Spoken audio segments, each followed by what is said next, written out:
আজকে আমি আমার মায়ের মতো চিকেন রান্না করব। বাজার থেকে 500 গ্রাম চিকেন এনে ধুয়ে পরিষ্কার করে নিয়েছি।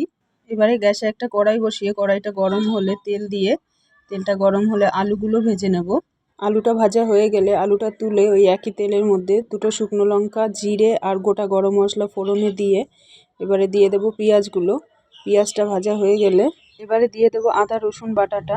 আদা রসুন বাটাটা একটু নাড়াচাড়া করে আদা রসুনের কাঁচা গন্ধটা চলে গেলে দিয়ে দেবো কিছু শুকনো গুঁড়ো মশলা, নুন, হলুদ, লঙ্কার গুঁড়ো, জিরের গুঁড়ো, ধনের গুঁড়ো। এবার একটু জল দিয়ে ভালো করে কষিয়ে নেব। একটা টমেটো পেস্ট করে রেখেছিলাম, এবার ওই টমেটোটা দিয়ে দিলাম। টমেটোটা দিয়ে আবার বেশ কিছুক্ষণ নাড়াচাড়া করে এবারে তেল ছেড়ে দিলে দিয়ে দেবো মাংসটা।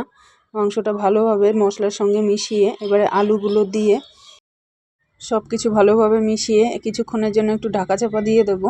ঢাকনাটা তুলে দেখলাম জল বেরিয়েছে। এবার জলটা না টানা পর্যন্ত কষাতে থাকলাম। যে জলটা বেরিয়েছিল সেটা টেনে গেলে এবারে আমি দিয়ে দেবো গরম জল।